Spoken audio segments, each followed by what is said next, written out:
operations at meat processors around the country, and people are responding by buying up supplies. One butcher told me that instead of 2 or 3 pounds of hamburger, someone might buy 20 pounds. And some of this is driven by concerns over meat and food shortages. But the thing to understand is that there is a steady stream of products coming into butcher shops and to grocery stores.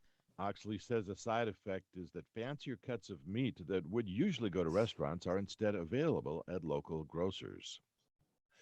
And starting today, Alaska Airlines will now operate just one flight a day from the new terminal at Paine Field in Everett. That change extends through June. The move ends service to Los Angeles, San Diego, and San Jose. The Seattle based carrier initiated a first round of cuts at Paine Field in April when it eliminated service to 6 of 10 destinations. This is KUOW News. Support for NPR comes from NPR stations. Other contributors include TIAA, who wants to thank the healthcare professionals, researchers, faculty, and staff across the country for selflessly serving the needs of communities. TIAA is grateful for their dedication and persistence. This is 94.9 KUOW Seattle. It's 12:07, time for KUOW's Week in Review. Welcome to Friday. Welcome to the Week in Review. I'm Bill Radke. I am staring at the laptop images of Kiro-7's Essex Porter, Q13's C.R. Douglas, Geekwire's Monica Nickelsburg. Hi, everybody. Hi, Bill. Hi there, Bill. Hello. Thanks for doing the show. Everybody's off mute and on video. You can, by the way, see that video at facebook.com/KUOW Public Radio or on YouTube at youtube.com/user/KUOW949.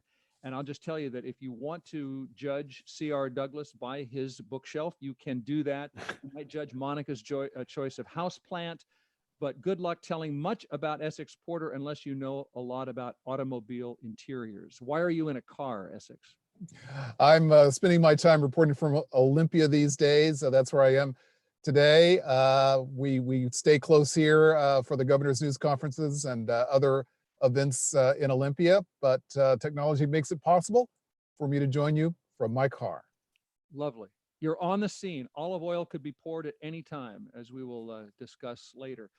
So let's begin our week in review with this. King County announced this week that you must wear a face mask in public starting Monday. Supermarkets, farmers markets, even a park if it's crowded and you can't spread out. However, this order will not be enforced. No arrests, not even a ticket. And when I was asking the King County executive, Dow Constantine, about that, a KUOW listener named Exton called in miffed. Hey, Dow. Hey, Bill. So I'm always perplexed at how we lean on Seattle nice with incredible ignorance, because you can't have an order where there are no teeth to it. And at the end of the day, this is the most serious pandemic in 100 years. We really don't know when you walk past somebody whether they're contracting. We hear different directives every few days, things constantly changing. And yet, in this state, almost everything that's been done to try to supposedly keep us safe has no teeth. I don't know if Dow really has to do his own grocery shopping. And I don't know if a lot of other policymakers live in the real world, but there's so many people who are not being respectful. And it only takes 1%, 5%, 10% to not adhere. And the only teeth you really have as a society is to say, if you don't do these things, you get in trouble. It kind of blows my mind that there are no teeth to this order. Executive Constantine? Yeah, well, first of all, what a silly thing to say that you don't know if we do our own grocery shopping. Of course, we do our own grocery shopping and get our car fixed and take it to the car wash and do all the other things that people do to get through their daily lives. And I don't know anybody who doesn't have to shop for groceries. The fact is that you can't police masks on 2.3 million people. You got to rely on the public's willingness to do this voluntarily, essentially on the social contract that we are all going to do this to protect ourselves and one another. And why can't you police? It's just because you don't have that many, officers? Or are you saying that the public opinion would turn against you? What do you mean? Absurd. I mean, it would be completely absurd trying to chase people around and arrest them for failure to mask. You could cite them without arrest. Pardon? Go ahead. You could cite them without arrest.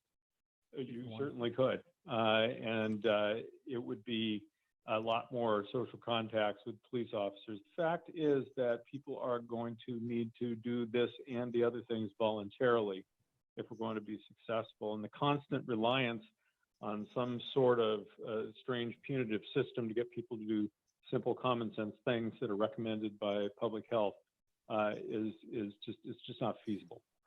Not feasible to enforce. Monica Nickelsburg, what do you think of that? I think that he has a point. I mean, there are other things that he didn't bring up too that I could see causing big headaches. Like suppose someone has asthma and they can't wear a mask without having that flare up, or other issues. Maybe you can't afford to buy a mask. You can't find one. You don't have the ability to sew one yourself. I think that there is going to need to be a voluntary compliance with a lot of these things for them to actually be effective, because if somebody doesn't buy in and see the actual purpose of doing it, then there's nothing to stop them from ripping the mask off the second the police officer walks away and gives them their ticket, you know? Other reactions? I agree. It would be an irrational use of resources to try and ticket and police it.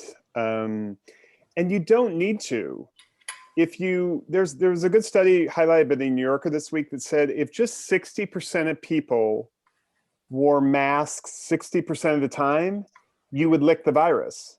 So this doesn't have to be perfect. You don't have to have full compliance to have a huge effect. And just about social pressure here, I mean, I think that's actually a pretty good thing to lean on, and it's already working. I mean, just look at the narrative of the narrative arc of mask use in just the last few weeks. I mean, not too long ago, it was fringe and weird to wear a mask, like at the grocery store, for instance. And now, you know, a few weeks later, it's fringe and weird to not wear a mask. And this is all without any mandate. People are doing this, and I expect there'll be, you know, quite a bit of compliance and enough compliance to make a difference. And it's important to remember that there are the stores like Costco, the other big box stores, you know, those are private property, even the small stores. A private property owner can insist that you wear a mask if you are going to be allowed to enter that store or enter that restaurant. But this is also something we see Governor Inslee struggling with here in Olympia. He's been asked by a couple of different reporters, including me, about the very flagrant violations that we see in a small number of cases, but people very much violating the rules, opening their barbershop when it's not supposed to be open. The governor reminds us that the vast majority of people are complying, but also says that he is working on some additional enforcement measures, hasn't named them yet, and hasn't brought them out yet. So we'll see what he does. So in Seattle, I would expect mask compliance to be higher than it is King County wide. I don't know whether that's true, but sounds like no one expects this to be a big issue of contention and dissent roiling dissent across King County, which is a big county with a lot of different mixes of population. I mean, listen, the more complex this all gets, and the different rules and the different timelines, et cetera, you're just bound to have more dissent coming from some quarters. So listen, there'll be vigilant anti-maskers, and you know, my guess is that those who stand out, you can nudge them and warn them and you know, and push them. But I don't expect it's going to be a huge problem. There haven't so far been a lot of mask you know, backlash. Can I pull up an example of backlash that I have a question about? This was this week, a reporter went to a protest on Long Island wearing a mask and found this. Many protesters directing their anger right at the news media. Some of them trying to prevent me from filing this report on Facebook Live and repeatedly invading my personal space. I think you need to back away from me. No, I got hydroxychloroquine. I'm fine. I'm just standing here. This guy will not get away from me. Yeah. Can you back away? No.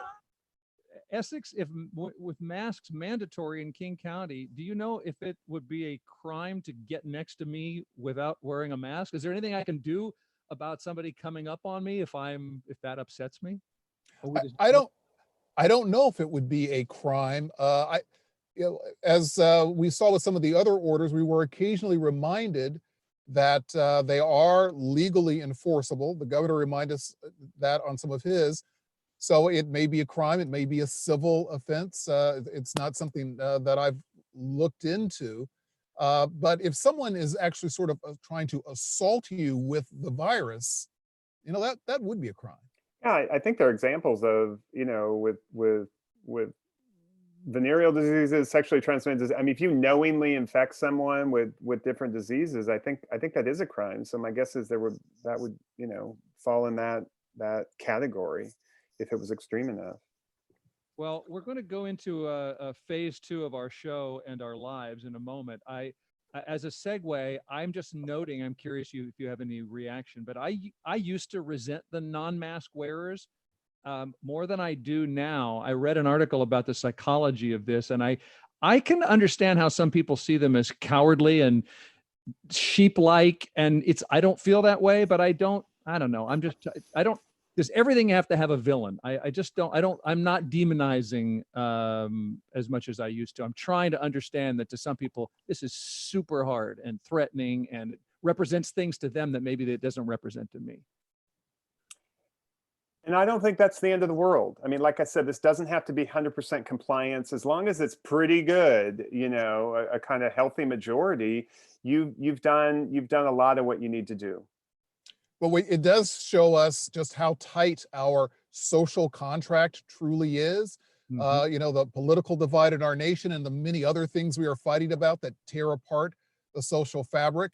Yet when it comes to something that's pretty simple and very much and very well helps, even there we are divided. One more thing. Oh, go ahead, Monica. I think that while public health absolutely requires buy-in, you're going to be a lot more successful getting that buy-in if you make it feel like the right thing to do to wear a mask versus the wrong thing to do not to wear one. Because like I said at the beginning, you don't know about each individual situation. They may have a really good reason, like their personal health, that they can't wear a mask. And then there will be folks who just don't see the point of it or who feel like it's an infringement on their personal liberty. But I think that if we shape the conversation in a more positive way, then that's going to be more successful ultimately. I think that's a great point. I mean, if you were out of the gate with this, with a schedule of how much the fine was for first offense, second, it would feel pretty authoritarian, and you probably would get pushback. So you issue a directive with a strong recommendation, and then you just sort of let it go and do its job. One other thing I'd say, just if you look at social distancing, the masks are maybe asking a little bit more, but the compliance and social distancing has been pretty remarkable. So the track record here of people kind of doing what needs to be done, again, not 100%, but vast majority has been pretty good. Yeah, I was always introverted anyway. All of this plays into the bigger debate over what to reopen when. So we're going to take a breath, which is not easy through our masks. And we're going to do that, though, and come right back on the Week in Review.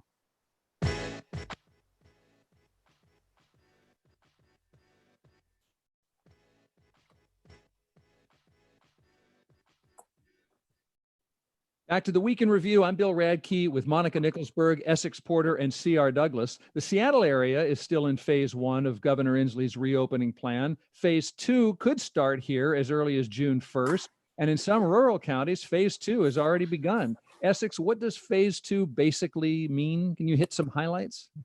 Well, it's definitely more loosening. One of the things that phase 2 allows is for people to go back into restaurants and have sit-down service in restaurants. But the restaurants have to make a lot of changes in order to help customers keep social distance. And I think restaurants are facing probably, I think it's a 50% reduction in capacity in order to do that. And tables that don't really seat more than 5 people or 5 or 6 people. So it's still hard on restaurants. The Washington Hospitality Association was with the governor yesterday and looking forward to that sort of reopening and promising that they will be able to keep customers safe.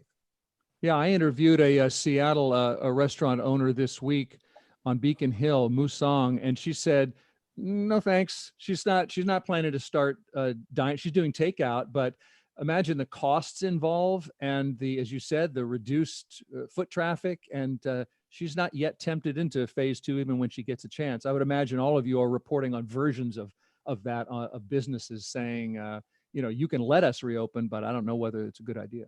Well, Well, one of the other particularly for restaurants, they, even when they're allowed to have full capacity, often operate with a very, very small profit. At 50% capacity with the cost of doing business and paying their staff, I don't see how many restaurants would be able to make that work. Part of this is CR, a big part of phase 2 involves contact tracing. Would you briefly remind us what that is? And is this the next political controversy? How's it going to work? It might be. This is one of the boxes that Inslee says needs to be checked before phase 2 begins. And this current date is June 1. So there's a couple weeks to get all the ducks in a row here. But contact tracing combined with testing is a big part of this. And what it is in a nutshell is, if someone is test positive, then they're interviewed and they're asked about the close contacts they've had in the last, I think it's 3 or 4 days, something like that.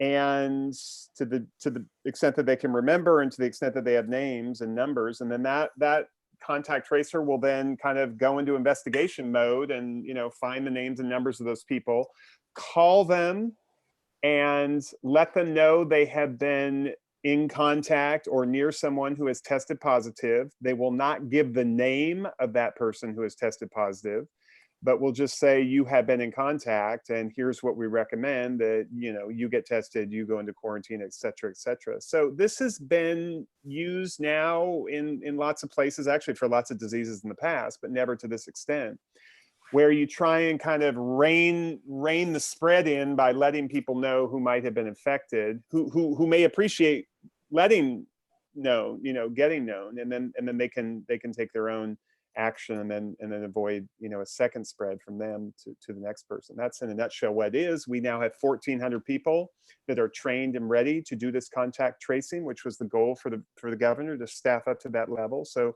he says he's ready June 1 to start doing that as people go out and about more.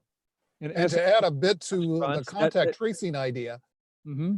To add a bit to the contact tracing, one of the other things for restaurants is that people are supposed to give their name, their phone number, their address, their email address when they sit in a restaurant. That information is supposed to be collected when you get to the phase 2 reopenings. The Civil Liberties Union just this morning put out its own statement, very, very skeptical of the civil liberties implications of that idea. And Monica, over at Geekwire, you've also been reporting on the technology of contact tracing, including Bluetooth. Yes, so Apple and Google are developing a tech-enabled way to do contact tracing using Bluetooth in mobile devices and their operating systems. It doesn't seem like Washington State is, at least for now, embracing that approach. They're taking a more traditional contact tracing method where they just call people, and it seems like they're definitely making a concerted effort to protect the privacy of the individuals who are actually positive with the virus. But we'll see what happens over the next few weeks as these systems come online. There are definitely data privacy concerns associated with them. And there's also some concern about the efficacy of using the proximity of mobile devices. Basically, if my phone's in my pocket and your phone's in your pocket and we walk by each other and one of us has tested positive for the virus, then you might get a notification that someone in your orbit has it. That's kind of difficult to do in our modern world where everyone has these on them, and we might walk past each other on the street and really not have any contact that could cause a transmission, and we'd still get those notifications. So the jury's kind of still out. And it's not going to be perfect. You're not going to be able to contact everyone. You're not going to have information on everyone. Someone's going to, many are going to hang up on you, or they're going to say thank you and not do anything about it. And so, listen, it's not perfect, but as you start reopening and allowing more interaction and more contact and more of the kind of economy to start revving up, you're you're having to ramp up your offense too here. You've got to do more than just say, hey, keep your social distance. You even need to do more than say, hey, wear a mask. I mean, you've got to kind of you've got to ratchet up your game to meet the new phase. Well, before we leave phase two, I saw that Starbucks is requesting that their landlords lower the rent on their store locations for the next year. I wonder, are they going to get that? And is this the beginning of falling rents in general? It definitely could be. I think that rents in downtown Seattle are down 1% already, and it's only been 2 months. I think you're also going to see a sort of depression of demand as a lot of teams move to working remotely permanently, which is a trend that we've been tracking at Geekwire. The world on the other side of this doesn't look the same. And what was once one of the hottest commercial real estate markets in the world in Seattle may just not have that same fire. Just to jump in quick, I assume, Starbucks has a lot of bargaining power, right? I'm assuming that they will be able to leverage that and get some rent concessions. Landlords, it's a great brand. Landlords want them as a tenant, so they'll do things to keep them. It'll be harder for the independents to kind of flex that muscle the same way. However, I think there will be like a spillover, maybe inadvertent, but they will benefit these smaller groups. I mean, if Starbucks is able to extract some rent concessions, it just seems to me that there'll be a lot of the smaller folks that'll be able to kind of draft on that. I think rents will go down in a lot of places if the big boys are getting it. I think it will trickle down. Essex, falling rents, falling payments, falling jobs, falling budget revenues, maybe falling construction, changes in how we work, where we work. This has just got to be a huge beat as you cover this. Any more thoughts on the big economic changes? I liked what Monica said. We're not going to be the same on the other side of this. And the only thing I would add to it, we're not near the other side. We can't see the other side. This is, a very, very big mountain range we are crossing, and so much is going to be different. A lot of people are discovering they don't need to be in the big high rise. A lot of companies are discovering they don't need to have employees in the big high rise. I believe it's Microsoft and Amazon who have people working at home if they can through the fall. I think Twitter announced that they will have people working off-site indefinitely, forever, if that works for them. Yeah. Does anyone, we're going to move on. Does anyone think that we are not going into phase 2 beginning June 1st, 16 days from now?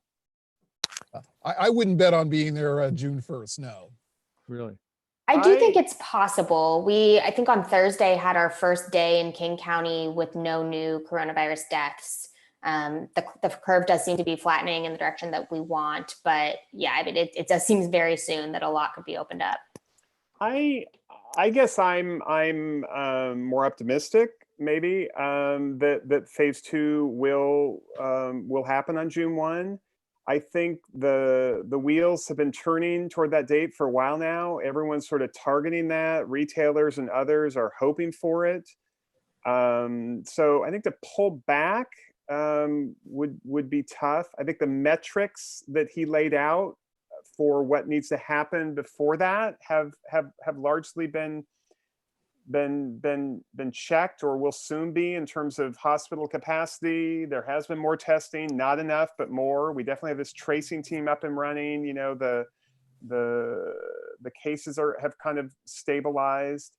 I think there's also a practical reason. I mean, other states are doing this. We're right about, some are going faster, some are going slower, but I don't think you can fall too far behind where other states are and still kind of keep the trust of the public. I think you got to kind of move in tandem, and that's going to be a practical reason. Speaking of moving in tandem, we are going to discuss how we're going to get around when we return on the Week in Review. Governor Inslee, as to the question of whether we go to phase 2 on June 1st, the governor has not personally asked me how much my kids want to go camping, but you have to believe that's on his mind right now. We are going to continue with the Week in Review with Essex Porter from Kiro-7. We've got C.R. Douglas from Q13. We've got Monica Nickelsburg from Geekwire, and we're all on facebook.com/KUOW Public Radio or at youtube.com/user/KUOW949, because you just haven't seen enough Zoom videos yet. We'll be right back.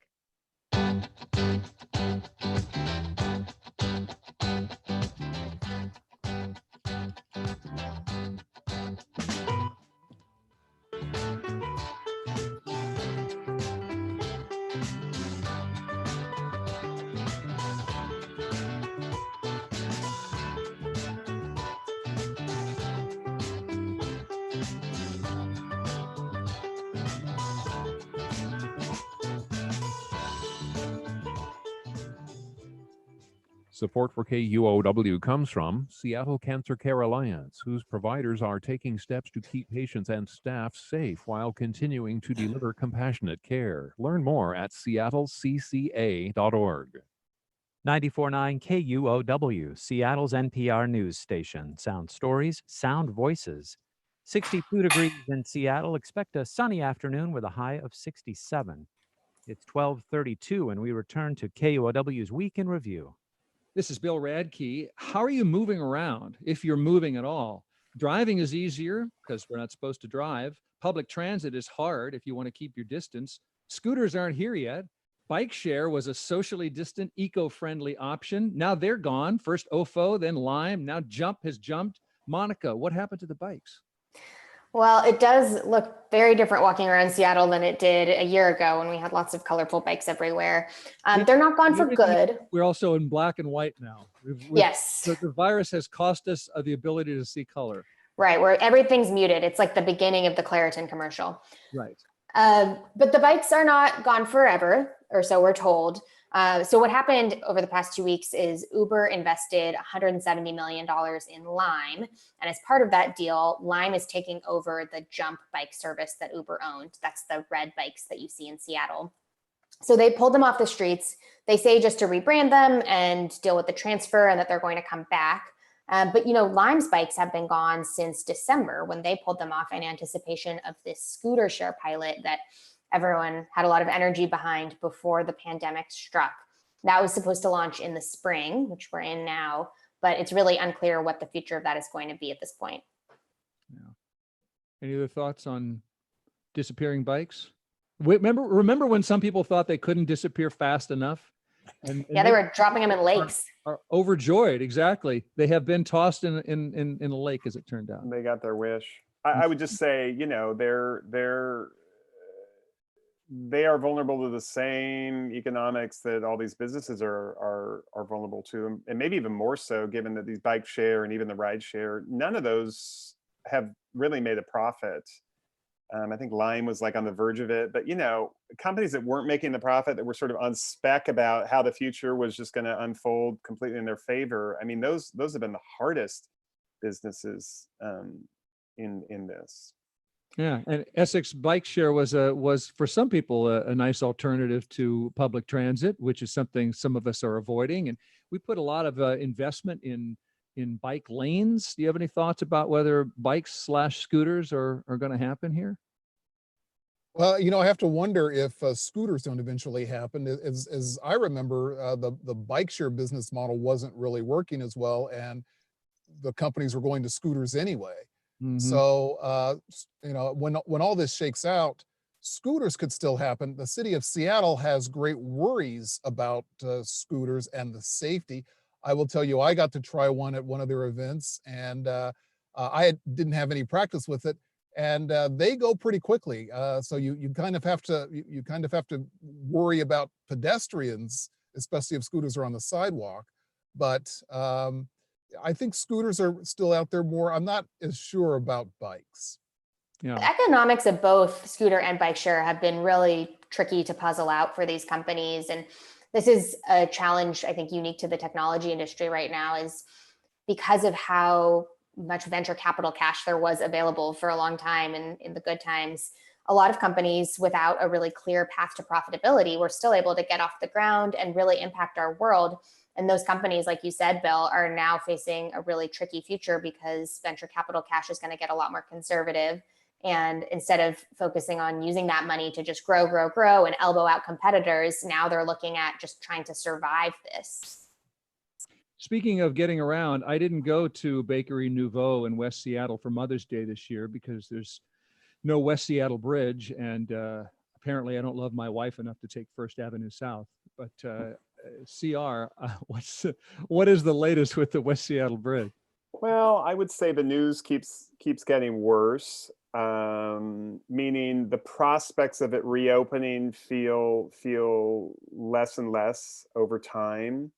I think we're learning that it was a pretty severe structural problem, and the finger pointing is kind of starting. Whether you can shore it up seems kind of unlikely. I mean, maybe you get to this point where the costs that it'll probably entail to fix it temporarily will be so high, and you'll only get maybe another 10 years out of it, that just you'll want to start over. No one wants to do this and then deal with it again in 10 years because that comes and goes quick. So I just think I think it's a slimmer and slimmer chance that we'll ever use that bridge again.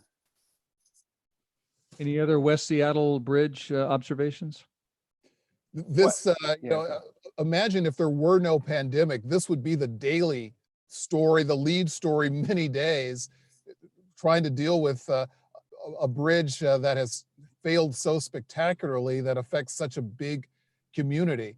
And I just wonder if we'll take this opportunity to build a less car-centric community, but support other methods of transit in a way that people will not feel disconnected, that they can get where they want to go, when they want to go there. And by the way, Bill, why didn't you go to Bakery Nouveau on Capitol Hill? That's where my wife goes. Did you see the line on Mother's Day morning? Don't think I didn't try.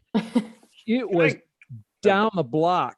I ended up staying closer to home, and it was great. You know, retailers are so eager to please that L'Experience was offering these flowers and macarons and it was great. I think it was the most pleased my wife has been on Mother's Day. You know, can I just say one more thing about the bridge, because we're gonna learn a lot more about what exactly happened and why a bridge that was supposed to live 70 years only lived basically half that life, 35. It's interesting. Seattle Times has been doing some great reporting on this, and one sort of narrative that is kind of coming out, which is that it was pretty ambitious for its day, 1980. If you look at that mid-span, that big, huge arc mid-span, it's 600 feet long almost and 100 feet wide, so it was a big thing. And what we're learning is that, I mean, people are saying that very few of those, hardly any, I mean, that was about the most ambitious of that type design that was done at the time. And even until like the last 10 years, the Times are reporting, you didn't see something like that until much more recently. And I'm sure we've gotten much better at engineering them. So we probably, part of the story here is we might have pushed the limit on what we were trying to do with that thing in the day, and that's coming home to roost. Did you hear what Seattle Mayor Jenny Durkan said? That they're looking into lots of ideas, including more water taxis and more transit. Can there be a new mosquito fleet that goes from even Salties or Alki or Fauntleroy and comes to downtown Seattle? There's no stone that's going to be unturned about finding more ways to get from West Seattle while the High Bridge is out of commission. The mosquito fleet, that was the way many decades ago. That was the Kalakala. That was the Kalakala. Right. Yeah, I mean, good luck carrying, I mean, in its peak, pre-COVID, that was carrying 100,000 vehicles and 20,000 transit riders. So you could rev up the mosquito fleet and pretty high and never even get close to that kind of capacity. So these are only small mitigation measures she's talking about. But on the flip side, lots of folks are learning that they can work from home right now. Certainly not everyone can. And the restaurant industry in West Seattle, I think, is really, really suffering with the daily headlines. But it does seem like particularly employers who have employees out there on West Seattle are going to be looking at this as an option for them. Yes, Monica, the governor told me this week when I interviewed him that businesses have proven that their employees don't have to all drive to work at rush hour, and he expects that to continue. And I wondered at Geekwire, I know you're talking to a lot of businesses. Do you have the sense that rush hour will never be the same? Or, there's a reason why we do it this way, and maybe post-vaccine things snap back? Well, I think that there are a couple of trends that are kind of in tension with each other. I definitely am hearing from CEOs that they're considering a long-term move to telecommuting. But at the same time, we've made some real strides in Seattle with getting people to take public transit that I think could be reversed as folks are afraid of getting into crowded cars and buses and may return to personal car travel. Speaking of the governor, whether you love or hate Governor Inslee's pandemic response, you can tell him so. This November, there's an election coming. Today is the deadline for candidates to file. Essex, who is Inslee running against? Well, there's a ton of people, and who Inslee is running against. Some of the better known, Senator Phil Fortunato, a Republican from Auburn, has filed. Joshua Freed, the former Bothell mayor, has also filed. Both of them are Republicans. And of course, Tim Eyman, the initiative promoter, initiative sponsor, filed late last night. He said he was going to file, and he finally has, just 24 hours or so before the filing deadline. And the only poll I've seen on this actually has Tim Eyman, who has filed as a Republican, leading all the other Republicans in the top two primaries. So, if the election were held today, it would be Governor Inslee and Tim Eyman in November. CR, you follow politics closely. Yeah, I think Essex is right on in terms of kind of predicting what the primary is likely to yield. As he said, it's the top two, so you assume incumbent Inslee is going to be one of the top two, and so it's a fight for that second position. And I don't see these other candidates other than Inslee.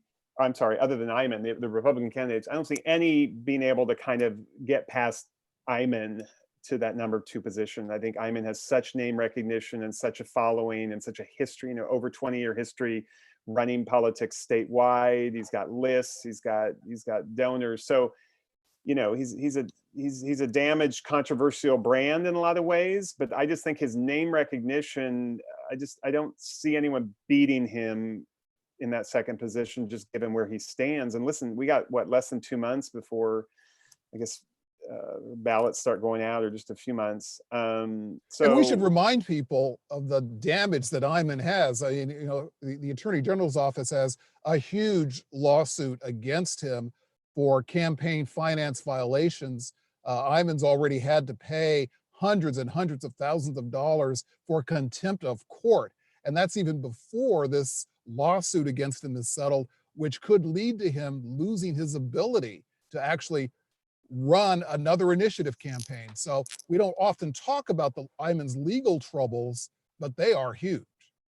CR, normally hearts are not set to beating by the words Lieutenant Governor, but why has that changed this year? Well, and I think that feeds into it because, normally we have a governor's race in the ballot and we have a lieutenant governor's race. But this year they're a little bit merged. And here's why. Lieutenant governor is a sleepier position, if you will. It would have been very sleepy this year if Cyrus Habib, the incumbent, had sought re-election. He would have been pretty much a shoo-in for a second term. He decides unexpectedly to retire, not seek a second term. So it became an open seat. So there was going to be more energy and focus on that, more people jumping in. Still sort of a second tier statewide position, but because of the sort of chess moves that could happen here, we could be electing the next governor in the lieutenant governor's spot this year, because should Inslee run and win again, which I still think is the likelihood, I think he very likely would beat Eyman. And if Biden wins, so a lot of ifs here, it's, he's clearly on the short list for some position in the Biden administration, in the cabinet, EPA director, interior secretary, climate czar, what have you. There's no secret he's interested, and no secret he's on a short list. So if Inslee is plucked to be in the cabinet, he would leave that position sometime early next year, and then the lieutenant governor would elevate to that position for the remainder of the year till the next general election. So the next lieutenant governor has a, better than even chance, I think, of becoming the next governor, at least for a time. So you have folks that are jumping in that I think see it maybe as this weird once in a lifetime backdoor way to potentially get into the governor's mansion. I mean, you may become governor without having to run for governor. And after all, running for governor is a very grueling thing. It's taxing. The Klieg lights are on way more than lieutenant governor. Tim Eyman doesn't have Jay Inslee's name recognition, but do you think Tim Eyman could have had a chance to become the governor of Washington by being the best known name to file for lieutenant governor?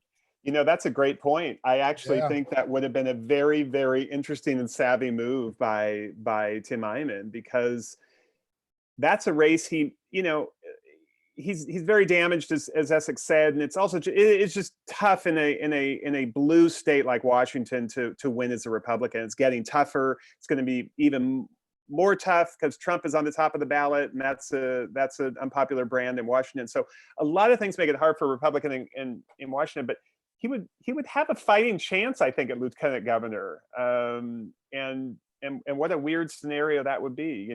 I think his chances as governor are just very, very low for the reasons I stated.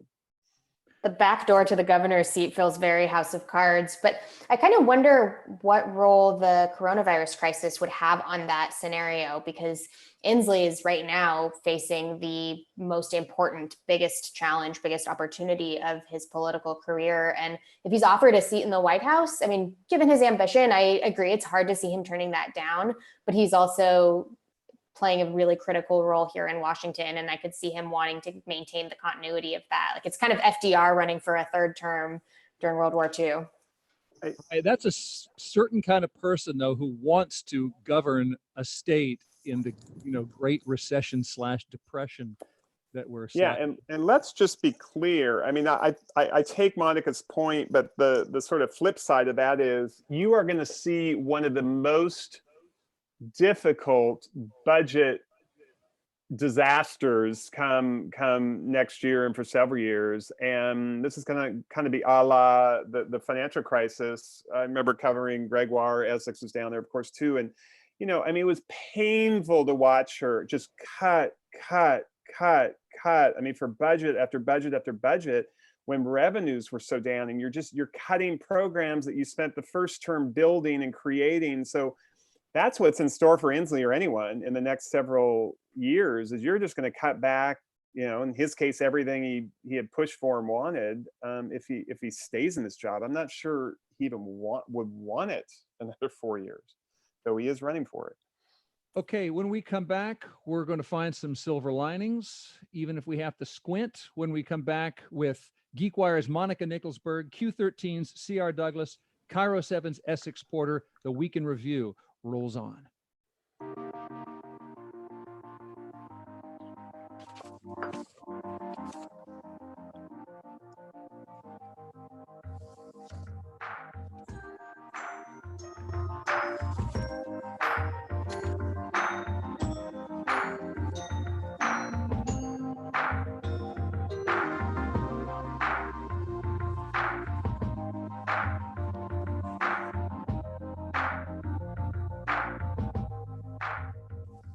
Support for KUOW comes from local QFC stores. QFC associates are working to keep shelves stocked and stores clean, are committed to making a difference in customers' lives, and thank the community for its support. QFC, love fresh, love local, love delivery. It is sunny and 63 degrees in Seattle. The forecast says it'll be sunny and 67 later. Slight chance of rain overnight and a better chance of rain tomorrow. It's 10 minutes till 1 o'clock. We return to KUOW's Week in Review. I'm Bill Radke. I'm talking at you in the usual place, and we're also visualizing our laptop week in review at facebook.com/KUOW Public Radio and at youtube.com/user/KUOW949. And as we approach the end of the hour, it's time to sweep up a few stories that we haven't covered yet on the Week in Review. This weekend, there was another protest at the state capitol against the governor's pandemic closures. In attendance was State Representative Matt Shea, the Spokane Valley Republican accused of domestic terrorism by a House Commission report.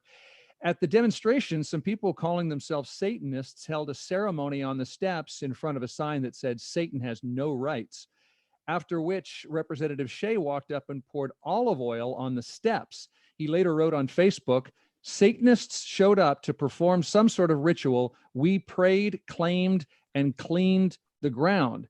Except the state says he dirtied the ground. It turns out that Jesus's olive oil, which by the way is extra virgin, does not come out of porous stone, and it has left a stain. And now the state could have arrested Shea for vandalism, but the official in charge said he didn't mean to damage the stone. She compared it to a ball kicked through a window. Instead, the state has billed Representative Shea for more than $4,700, which he can raise in about 15 minutes this Sunday morning by passing the hat at a Spokane Valley revival meeting.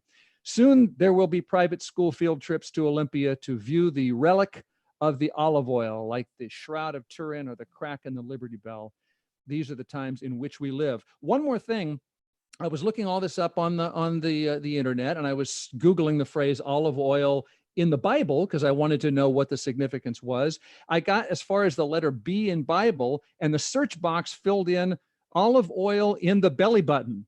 Apparently, people have been oiling their navels for centuries. It is an Ayurvedic health practice in India where the navel is considered by some to be the center of the body. The oil goes in, it's absorbed into the blood and distributed throughout the body. And you can buy navel oil in stores and online. That there are claims that it moisturizes the skin and the lips from the inside out, although typically it's castor oil, mustard oil, something called neem oil, and tea tree essential oil. These are the things you learn if you just follow the news and follow your curiosity.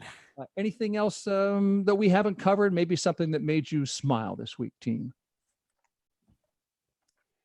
Well, I hate to talk about the weather, but the weather has made me smile. I feel like every day the forecast has been kind of gray, and then the sun has come out as a surprise. And I see it in your window, Monica. Yeah, I'm surrounded by sunlight right here. You know, one of the things that is making me feel good, most everyone in high school who was going to graduate has missed their graduation. So there's going to be this sort of nationwide graduation ceremony broadcast on television tomorrow night. Barack and Michelle Obama will be part of it. A lot of other musical and Hollywood stars. Barack Obama, former president, will give the commencement speech.